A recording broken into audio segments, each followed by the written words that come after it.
السلام عليكم ورحمة الله وبركاته. الحمد لله والصلاة والسلام على رسول الله نبينا محمد عليه وعلى آله أفضل صلاة وأتم تسليم. صلوا عليه. اللهم صل وسلم وبارك على نبينا محمد. إخوة الإيمان، كان نبينا عليه الصلاة والسلام يمشي وبجانبه الفاروق عمر بن الخطاب رضي الله عنه، فأخذ النبي صلى الله عليه وسلم بيدي عمر، وهنيئا لعمر بتلك الأيادي التي وصفها الصحابة فقالوا أنها ألين من الحرير والديباج وأطيب من المسك. فلما رأى عمر هذا التصرف من النبي صلى الله عليه وسلم فاضت مشاعره، وقال: والله إني لأحبك يا رسول الله. قال: أحقا يا عمر؟ قال: إي والذي بعثك بالحق. قال: أكثر من مالك؟ قال: أكثر من مالي. قال: أكثر من أبنائك؟ قال: أكثر من أبنائي. قال: أكثر من نفسك؟ فقال عمر: لا يا رسول الله، أحبك من كل شيء إلا من نفسي. فقال عليه الصلاة والسلام: لا يا عمر، حتى أكون أحب إليك من نفسك. فأدبر رضي الله عنه وجعل يحدث نفسه قليلا، فإذا عيناه تذرفان بالدموع رضي الله عنه، فما لبث إلا قليلا حتى أقبل وقال: أحبك يا رسول الله أكثر من نفسي. فقال عليه الصلاة والسلام: الآن يا عمر لا يؤمن أحدكم حتى أكون أحب إليه من نفسه وماله وولده والناس أجمعين.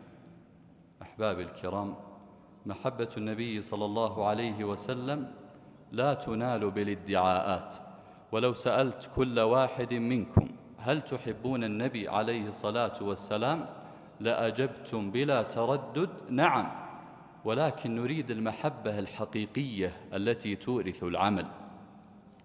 محبته عليه الصلاة والسلام لا تنال إلا بعدة أمور: أولاً قراءة سيرته أو الاستماع لها. فكيف تدعي أنك تحب شخص وأنت لم تقرأ في سيرته أو لم تستمع لها؟ فالبعض هداهم الله من الشباب والفتيات تجدهم مغرمين ببعض الفنانين والمشاهير والممثلين واللاعبين، وتجد أنهم يقرؤون في سيرهم وينظرون في حركاتهم وسكناتهم وسفراتهم وأين يذهبون وأين يجيئون من تعلقهم وحبهم لهم. ونبينا عليه الصلاة والسلام والله أنه أحق بهذه المحبة وهذا التعلق. لماذا؟ لأنه عليه الصلاة والسلام محبته تورث طاعته، وإن تطيعوه تهتدوا. فبطاعته عليه الصلاة والسلام الهداية ودخول الجنة. ومحبته عليه الصلاة والسلام تورث اتباعه، وإن اتبعناه أحبنا الله عز وجل وغفر لنا ذنوبنا. قل إن كنتم تحبون الله فاتبعوني يحببكم الله ويغفر لكم ذنوبكم والله غفور رحيم. ومن علامات محبته عليه الصلاة والسلام طاعته فيما أمر، وتصديقه فيما أخبر، واجتناب ما نهى عنه وزجر، وألا يعبد الله إلا بما شرع عليه الصلاة والسلام. فنطيعه، نفعل السنة من أجل أنها سنة، وليس كما يفعل البعض يتركها من أجل أنها سنة.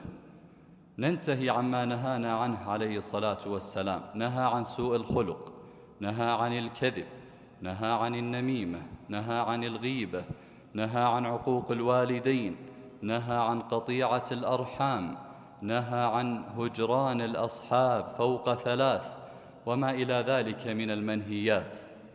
البعض يدعي أنه يحبه، وإذا أتى عند هذه الأمور فعلها واقترفها، نسأل الله السلامة والعافية. وكما قال الشاعر: يا مدعي حب طه لا تخالفه، فالخلف يحرم في دنيا المحبين. أراك تأخذ شيئا من شريعته وتترك البعض تهوينا وتدوينا. خذها سماوية خيرا تفوز به، أو اطرحها وخذ رجس الشياطين. ولو ذكرت لكم بعض مواقف الصحابة رضي الله عنهم كيف كانوا يحبون النبي عليه الصلاة والسلام لما وسع المقام لذلك، ولكن سأذكر موقفا لأنس بن مالك رضي الله عنه خادم رسول الله صلى الله عليه وسلم. يقول: قدمت إلى النبي عليه الصلاة والسلام قصعة، إناء فيه إدام الدباء، أو ما يسميه البعض القرع أو اليقطين. يقول أنس: فرأيت النبي عليه الصلاة والسلام وهو يتتبع الدباء يأكلها من هذا الإناء، فعرف أنس أن النبي يحب الدباء. يقول: فما زلت أحب الدباء من يومئذ. من محبة النبي عليه الصلاة والسلام لهذا الطعام أحبه أنس. وغير ذلك من المواقف، كيف كان الواحد منهم يجلس مع أهله وأبنائه فيتذكر النبي عليه الصلاة والسلام فيقوم مباشرة ويذهب إليه ويملأ عينه منه عليه الصلاة والسلام ومن كلامه ومجالسته بأبي هو وأمي. أحباب الكرام، دخل أعرابي إلى النبي عليه الصلاة والسلام فقال: يا رسول الله، متى الساعة؟ فقال: وماذا أعددت لها؟ قال: لا شيء غير أني أحب الله ورسوله. فقال عليه الصلاة والسلام: أنت مع من أحببت. يقول أنس رضي الله عنه: فما فرحنا بشيء فرحنا بقول النبي عليه الصلاة والسلام: أنت مع من أحببت. فأنا أحب النبي عليه الصلاة والسلام وأبا بكر وعمر، وأرجو أن أكون معهم بحبي إياهم وإن لم أعمل بمثل أعمالهم. ونحن نشهد الله عز وجل على حبنا لنبينا عليه الصلاة والسلام وحب صحابته الكرام، ونسأل الله أن يحشرنا معهم.